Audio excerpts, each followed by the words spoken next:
Bonsoir, je suis Taoufik Nouri. Aujourd'hui, je vous présente un sujet sur le BDD. C'est comment utiliser le BDD pour découvrir et spécifier les besoins métiers. On va faire beaucoup d'échanges. Ce n'est pas juste une petite présentation, c'est plutôt on va discuter ensemble sur certains sujets, notamment le BDD, la TDD, le SBE, c'est quoi tout ça et pour quelles raisons on utilise ça. Merci aux sponsors, Fartest, Altran et SmartPair. Alors, je suis expert en automatisation, je suis également coach en tout ce qui est BDD, ATDD, les frameworks et tout ce qui est outils agiles tels que les outils HipTest, X-Ray, etc. Cette présentation, c'est pour All4Test. All4Test, c'est une ESN pure player en qualité logicielle depuis 2006. On travaille sur tout ce qui est consulting, POC, accompagnement des équipes sur le BDD, l'agile, l'automatisation. On a 3 agences, Paris, Sofia et Tunis. N'hésitez pas à contacter All4Test pour toute question autour des tests logiciels, accompagnement, la mise en place des équipes, etc. Alors, on va commencer notre presse. Si je présente ça, sans doute il y a des personnes, on va dire, il y a du rouge, il y a du vert et il y a du jaune. D'accord? Et si je mets ça, donc ça sera du jaune, du bleu et du vert. Et pareil, et là on a 3 en fait perspectives. Et finalement c'est la même chose. C'est juste la même chose. Et du coup nous avons besoin de travailler ensemble pour avoir pour avoir une vision plus générale et ne faire pas un focus sur un sujet particulier. C'est plutôt de collaborer, travailler ensemble pour avoir une vision plus générale et qui donne plus de valeur ajoutée. J'ai une règle générale. Pour toute règle, il y a une exception, sauf celle-ci. Ça semble un peu flou. Alors, qu'est-ce que je voulais dire par ça? Si je dis jamais, c'est pas jamais. S'il y a des exceptions. Et quand je dis toujours, c'est pas toujours. S'il y a aussi des exceptions. On apprend avec les exceptions, comme on apprend aussi avec les règles. Deuxième règle, toujours il y a un contexte. Le contexte est hyper important. Donc si quelque chose qui n'existe pas dans un contexte, c'est absolument existe dans notre contexte. Cela veut dire quoi? Imaginez par exemple si vous êtes en train de regarder une vidéo sur Netflix par exemple, et le serveur a tombé. Tout simplement, vous avez juste cliquer sur un bouton et basculer sur un autre serveur et continuer à regarder la vidéo tranquillement. Imaginez alors le cas, vous êtes en train de passer une commande sur Amazon et le serveur tombe. Donc c'est quelques secondes, on va perdre beaucoup d'argent. Donc le contexte c'est important, donc on ne fait pas les mêmes tests et ce n'est pas les mêmes principes, etc. Donc le contexte est hyper important. Donc on va voir du coup une petite intro sur la TDD, BDD. On va voir les 3 étapes, tout ce qui est discovery, formulation, automation. Et avec un petit focus sur l'exemple mapping. Je vais vous expliquer c'est quoi l'exemple mapping. On va discuter ensemble. Alors, quelques petites définitions. Les tests d'acceptation. C'est vie externe d'un système. Les tests d'acceptation, c'est vie externe du système. Par exemple, tout ce qui est entrée, tout ce qui est sorti, ça c'est toujours en lien avec les tests d'acceptation. Le changement d'état, donc je passe une commande, la commande passe de l'état commandé à l'état livré. Du coup là, on peut également mettre des tests d'acceptation.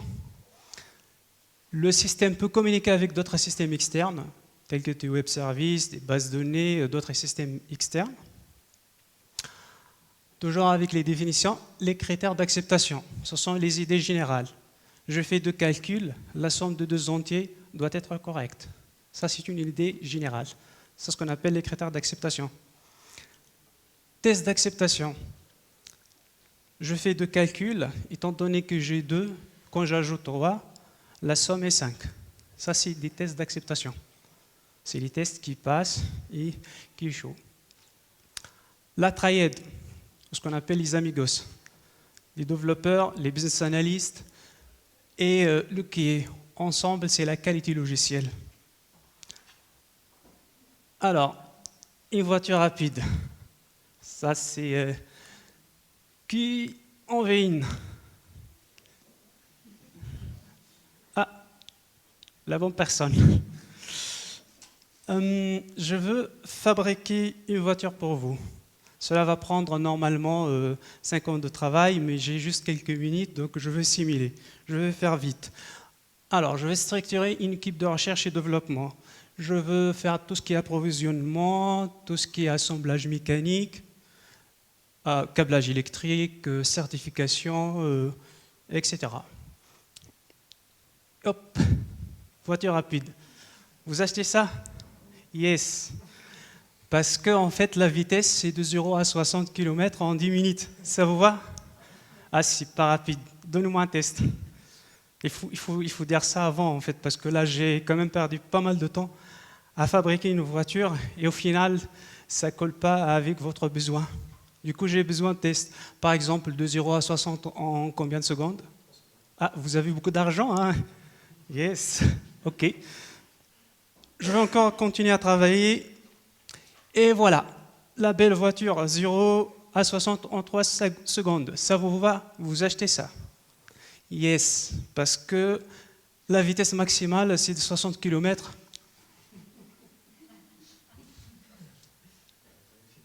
Et du coup, là, en fait, qu'est-ce qu'on a?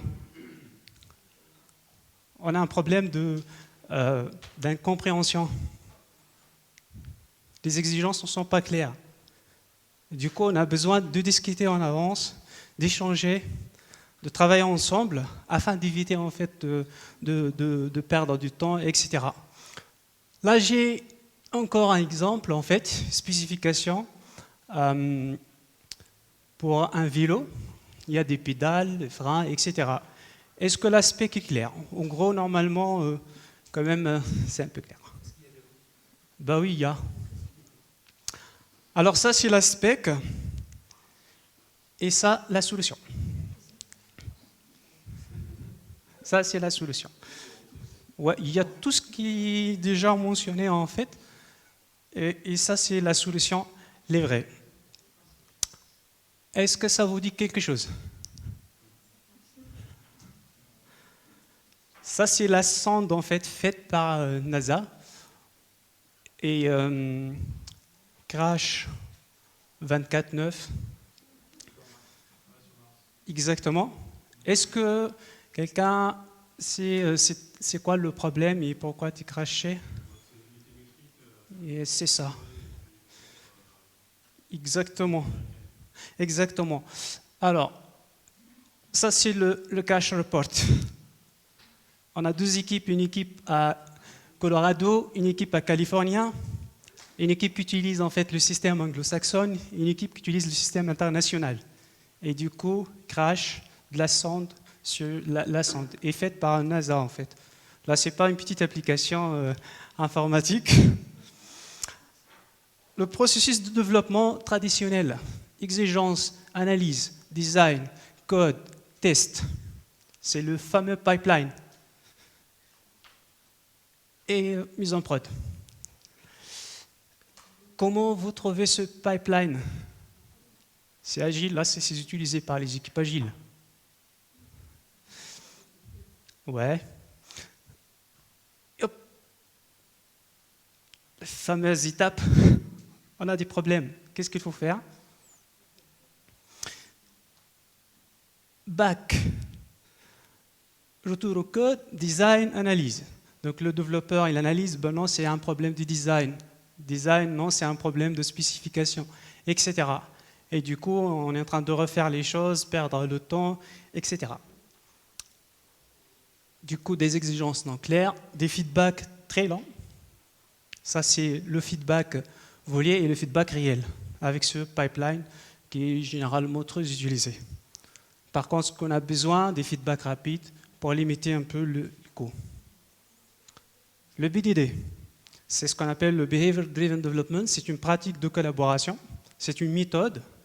Le BDD, c'est la communication, c'est de travailler ensemble en utilisant des exemples. C'est la compréhension. C'est pas des tests auto, c'est pas un logiciel, c'est juste une pratique. C'est une méthode. C'est travailler ensemble, avoir une compréhension partagée. C'est basé sur les conversations, utilisant des exemples, etc. pour développer le bon logiciel, pour répondre aux besoins des clients, etc.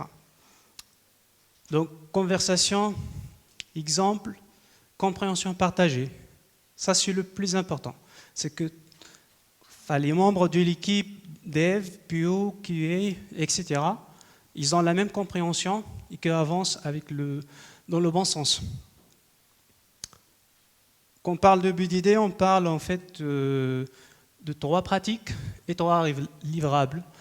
Les pratiques, tout ce qu'on appelle le discovery, c'est de comprendre en fait les exigences. Ensuite, formulation. Et par la suite, automation. Et automation start with communication. C'est très important ça. On ne peut pas automatiser s'il n'y avait pas une étape de discovery et une étape de formulation. On ne peut pas aller à l'automatisation. Les livrables, pour le discovery, c'est une compréhension partagée. La formulation, c'est une spécification exécutable. Nous allons développer par la suite tout ça. Et l'automation, c'est développer l'application avec une culture test first et on aura la documentation vivante. Le flash, c'est très important. C'est qu'il faut faire de discovery, formulation, puis automation. Alors, quand on parle de BDD, on parle du comportement. C'est quoi le comportement? C'est le contexte, plus l'action, plus les conséquences. C'est ce qu'on appelle un comportement. Voiture. À l'arrêt, quand j'appuie sur l'accélérateur, l'output, c'est le mouvement. Ça, c'est un scénario. Et si par exemple j'ai besoin du bruit, là, il faut mettre un générateur de bruit pour certaines voitures électriques, par exemple. Le plus important pour les tests d'acceptation et le comportement, il faut garder en fait en mémoire que l'implémentation est indépendante, parce que c'est vie externe du système. On ne s'occupe pas de l'implémentation, des détails d'implémentation. C'est parce que ce qu'on cherche à vérifier, ce sont les comportements. Alors, on commence par Discovery. Donc, du coup, la voiture rapide, c'est comme tout à l'heure. Ça, c'est sont des exigences. Et comme on a discuté ensemble avec des questions, etc., donc on a pu identifier quelques scénarios tels que l'accélération, la vitesse maximale, etc. Donc ça, c'est le workflow. Template, quand on parle de BDD aussi, généralement on utilise Gherkin, qui est un langage pour faire la spécification, et les 3 termes given, when, then. Given, c'est l'état initial. When, c'est une action. Et then, c'est le comportement ou l'output à vérifier. Cas de voiture, là, la voiture à l'arrêt, donc ça, c'est l'étape given. When, j'appuie sur l'accélérateur. And then, la voiture, la vitesse de 60 km atteinte avant 10 secondes. Et ça, c'est le test. C'est de vérifier en fait qu'il y a bien la vitesse de 60 km par heure en X secondes. Un peu plus, on va dire d'autres formats. Donc voilà le scénario, c'est un peu le fichier texte. Donc on a le nom du scénario et les 3 fameux termes given, when, then. Given, c'est le contexte, c'est l'état initial. When, c'est l'action. Et then, c'est la vitesse. Le workflow d'un BDD, on a user story, c'est le besoin. Puis, on passe par le discovery, c'est le requirement workshop. Et ça, c'est l'étape la plus importante parce qu'à ce niveau-là, on va travailler les US et de le bien comprendre, etc. Ensuite, on démarre notre sprint, c'est la phase de développement. Et l'étape 3, c'est ce qu'on appelle le formulate. Et là, c'est d'écrire en fait les scénarios en format Gherkin, given, when, then. On prend donc les scénarios, on met ça. Ensuite, on demande toujours en fait à les personnes qui sont spécifiées le besoin, est-ce que c'est bien ça? On a spécifié en utilisant given, when, then. Est-ce que c'est ce que vous cherchez? C'est toujours très important d'avoir le feedback rapide. Ensuite, faire l'automatisation. Et du coup, on commence par mettre les tests avant d'implémenter. Implémenter la fonctionnalité, par exemple le TDD, ce qu'on appelle le Test Driven Development, et réexécuter en fait l'automate et vérifier que tout passe bien. Puis faire des tests supplémentaires tels que les tests exploratoires ou tests performance, etc. Et ensuite, donc, on a l'US est bien développé. Ça, c'est le workflow global. Concrètement, qui fait le discovery? C'est les amigos, les développeurs, les business analysts, le QA, le PO, etc. Donc, c'est ensemble, en fait. Ce n'est pas uniquement le QA ou le PO, c'est un travail d'équipe. Et quand on parle de 3 amigos, ce n'est pas 3 personnes, c'est plutôt les rôles. Concrètement, j'ai une US, c'est de retirer de l'argent par exemple. Limite quotidienne, par exemple 500 euros.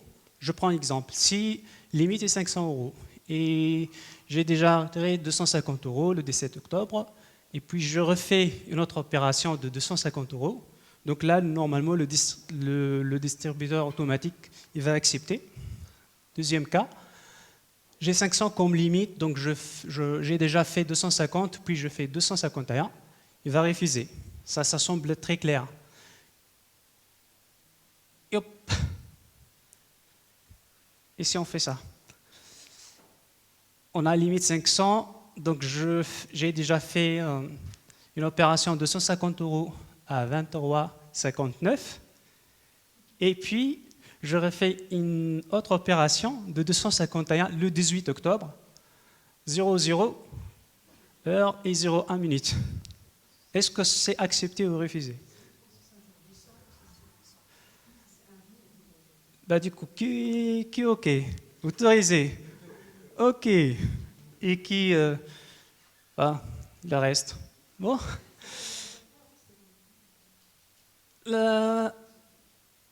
Ça sera refusé. Parce que pour les banques, on parle de 24 heures glissantes. Imaginez si on n'a pas discuté en fait. Du coup, on va développer un truc. Et par la suite, non, c'est pas ça. Refaire les boucles méchantes. Alors, une des techniques, parce que quand on dit conversation, discussion, communication, etc., comment réellement mettre ça en place, quelle technique? Une des techniques utilisées, en fait, ce qu'on appelle example mapping, ce qui permet de gérer une conversation structurée. C'est quoi cette histoire d'example mapping? En gros, on a la fonctionnalité, l'US. Donc, par exemple, là, on a notre Scrum Master ou notre PO qui va présenter l'US.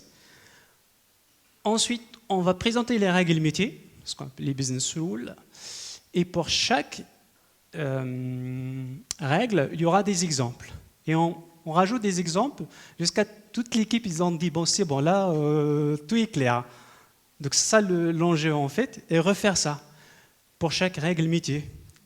Et si on a des questions, on note ça également. Et une personne de l'équipe, il va chercher la réponse si on n'a pas une réponse tout de suite. Et ça, cette structure, en fait, permet de gérer une conversation structurée d'une manière très pratique. Exemple, donc, on va faire une petite démonstration. On reprend, en fait, retirer l'argent au distributeur. Alors, par tranche de 50, ça, c'est une première règle métier. Donc, on va faire des opérations de 50 euros. Donc, si, par exemple, je prends 50 euros, c'est OK. Le distributeur va accepter. 51, ce n'est pas tranche de 50, du coup, il sera refusé. 100 euros sera accepté. Une deuxième règle, limite quotidienne. Donc 500 € à 15 heures, 1 € à 16 heures, ça sera refusé parce que la limite est 500. 500 € à 10 heures le 17 octobre, 1 € à 10 heures le 18 octobre, du coup 24 heures glissantes, et là ça va être accepté. Et l'autre cas, ça sera refusé, etc. Et si le client a une marge, par exemple, là on parle, doit avoir assez de fonds. Là c'est une question, et du coup on le note à côté. Comme on n'a pas une réponse, du coup quelqu'un de l'équipe va aller chercher la réponse. Et potentiellement, si par exemple on essaie avec la carte 1710 et que la carte est bloquée, c'est aussi un exemple. Et du coup, derrière, nouvelle US. Vous voyez, en discutant, en fait, on peut avoir d'autres US qui n'ont pas pensé au début, en fait. En discutant, du coup, on aura plusieurs éléments et on peut comprendre mieux nos exigences. Exemple. Donc là, j'ai une petite application. J'ai un champ là où je dois mettre la catégorie des clients. Par exemple, catégorie bonne, excellente, super excellente. Et j'ai un champ que je veux mettre le montant de la commande et un bouton de calculer. Et l'application va calculer tout simplement le pourcentage. Va dire, tiens, pour 50 € et catégorie bonne, vous avez une remise de 1%. Donc ça, c'est l'application. Voilà, donc les 4 champs. Quelques règles limitées. Si la catégorie des clients est bonne, total de la commande inférieur ou égal à 10 €, alors pas de remise, sinon une remise de 1%. Si la catégorie est excellente, une remise de 1% pour toute commande. Si total de la commande est supérieur à 50 €, là, une remise de 5%. Une petite question. Catégorie bonne, total de la commande 50,01. Pourcentage 1%, 5%, qui 1%? Ok, qui 5%? Et qui ont d'autres propositions? Ok, bon, généralement, par exemple, on va dire PO 1%, Dev 5%. Et maintenant, le développeur et les testeurs, ils ont discuté, ça sera 6%. Et du coup, on va perdre, enfin, plutôt la boîte va fermer les portes parce que 6%, c'est trop, et du coup, on aura des soucis. Qu'est-ce qu'il faut pour éviter ça? Un scénario, exemple. Quelqu'un qui a on a un PO ici? Alors, généralement, on présente la règle au PO, monsieur le PO, 50,01 de là, 50,01 €, catégorie bonne. Est-ce que la remise est 1%? Là, vous aurez une confirmation si oui ou non. Et du coup, vous avez une base en fait. Et vous pouvez avancer sans avoir le souci. Donc, on peut mettre ça avec le format Gherkin, given when then. Donc, given, total de la commande 50,01. When je fais, when la remise est calculée, then l'output, remise est 1%. Ici, j'ai d'autres exemples. Je refais la même chose. Et avec les tables, là, on comprend mieux. Avec Excel, on comprend mieux les choses au lieu de mettre d'autres terminologies techniques, etc. Qu'est-ce qu'on peut faire avec ce bouton? Aide. OK. On peut faire des tests d'utilisabilité. Imaginez que vous avez une application, vous avez livré une première version et que vous avez compté le nombre de clics sur le bouton Aide. Pour la première version, vous avez 2 clics par heure.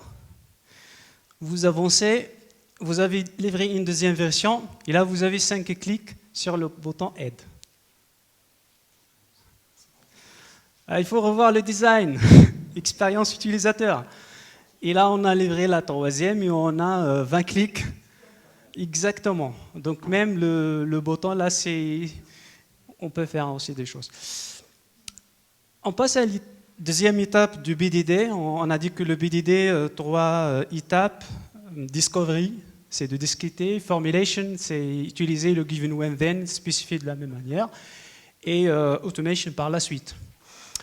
Spécification sur quel format? On a généralement les 3 perspectives. Par exemple, le PO ou les business analysts, généralement le focus c'est de la valeur, etc. Les personnes de la qualité, les testeurs, etc., c'est les détails, les limites, les valeurs limites. Et les développeurs, le focus, c'est la faisabilité technique généralement. Du coup, chaque personne pense d'une manière un peu différente. Et l'idée, c'est de proposer un format qui regroupe les 3 en utilisant le given when then. Et comme ça, on peut avoir une compréhension partagée. Alors, les devs, ça, c'est la meilleure solution pour automatiser les tests. Les devs. XUnit. Est-ce que c'est clair ça pour tout le monde? Non, oui. Non, parfait, c'est ça. Ça, en fait, c'est un test automatisé, un scénario automatisé, mais n'est pas communicant. Par contre, est-ce que ça, c'est clair pour tout le monde? Oui, ça, c'est un test, un scénario automatisé et communicant. Parce que ça, c'est vraiment l'équivalent de ça. Given le total de la commande, and la catégorie des clients, when la remise est calculée, then le pourcentage. Les exemples, c'est comme un tableau. Je reviens sur ça, c'est pratiquement la même chose. Et ça, c'est le format Gherkin qui permet de rédiger les spécifications et les scénarios pour valider les fonctionnalités d'une manière compréhensible, etc. Un test automatisé et communicant. Aussi, en fait, le BDD, on utilise très souvent les terminologies en fait, business, ce qu'on appelle le Domain Specific Language. Par exemple, pour la catégorie client, on a bonne, excellente. Est-ce qu'on peut avoir d'autres catégories? Par exemple, super excellente. Donc, il y aura, c'est bien en fait d'utiliser des terminologies. Quand on dit super excellente, toute l'équipe, ils ont la même compréhension parce qu'on utilise des terminologies qu'on a déjà travaillé ensemble. C'est mieux de dire qui a passé une commande supérieure à 50,01 et etc. On rentre dans les détails techniques. Given when then, les valeurs de then, then c'est l'output, c'est le comportement, vient de 2 choses. Le given, le when, et aussi les règles métiers. Si on a dans nos scénarios des when sans le given et sans le when, ou des règles métiers, c'est qu'on a loupé des choses. Et probablement par la suite, on aura des bugs. L'automatisation. On a du BDD, Discovery, Formulation et Automation. Donc ça, c'est le même scénario tout à l'heure. La pyramide de test. On a 3 types en fait, on va dire généralement les termes les plus utilisés, des tests unitaires, des tests d'intégration et des tests end-to-end. Sauf que Google par exemple utilise d'autres terminologies, telles que les tests rapides, les tests moyens et les tests très longs. Donc tout ce qui est sur RHM en utilisant Selenium, graphique, etc., c'est très lent, ça consomme beaucoup de temps, c'est très difficile à maintenir, etc. Donc pour nos cas tests là, ça sera très bien de faire 6 cas tests au niveau rapide, donc soit au niveau unitaire ou au niveau intégration, un seul cas test sur les HM. Et les HM, en fait, c'est juste pour s'assurer que le front-end est bien câblé sur le back-end. Il ne faut pas tout faire sur les HM parce qu'on n'aura pas de feedback très rapide. Une des frameworks plus utilisés pour gérer les tests en Gherkin, c'est Cucumber.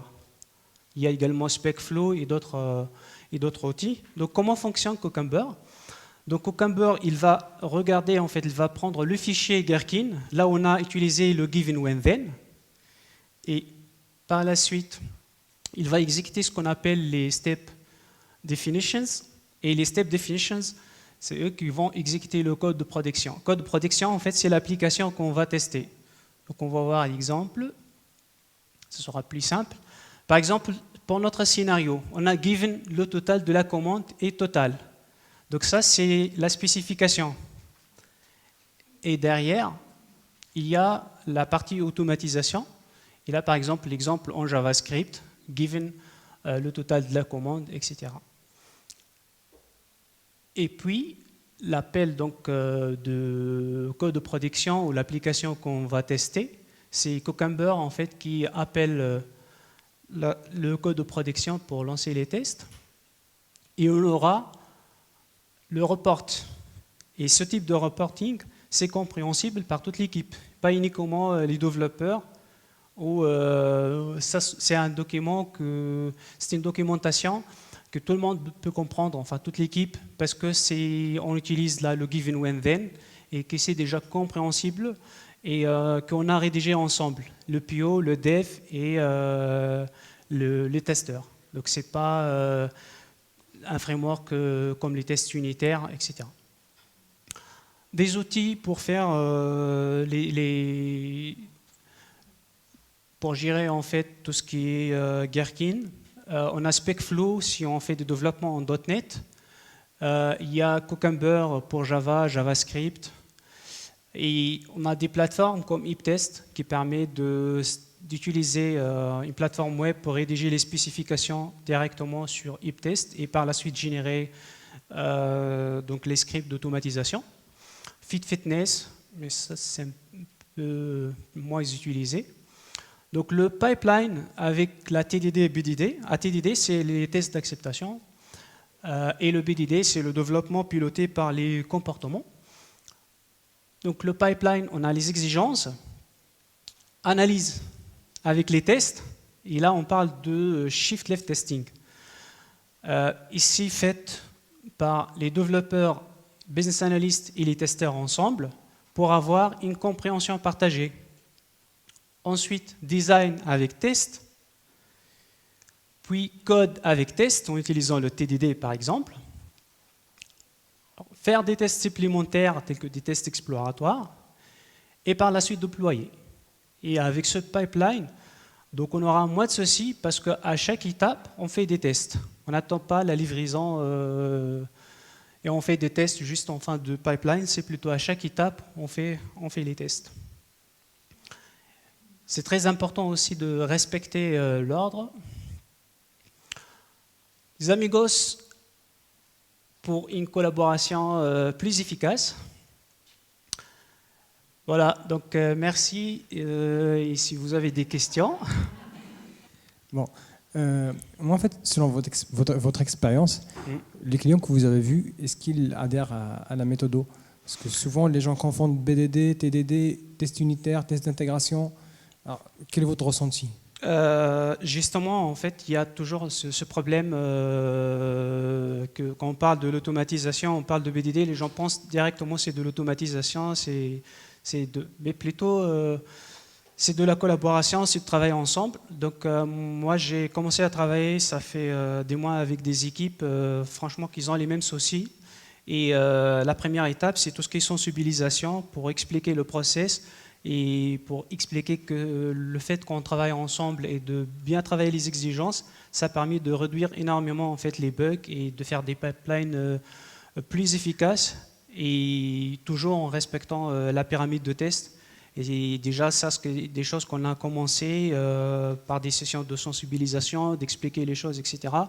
Et aujourd'hui, on voit quand même des résultats parce que les équipes communiquent de plus en plus, il y a plus de scénarios, et il y a moins de bugs et le métier c'est plus maîtrisé et les scénarios aujourd'hui sont beaucoup plus clean, quoi. Merci beaucoup.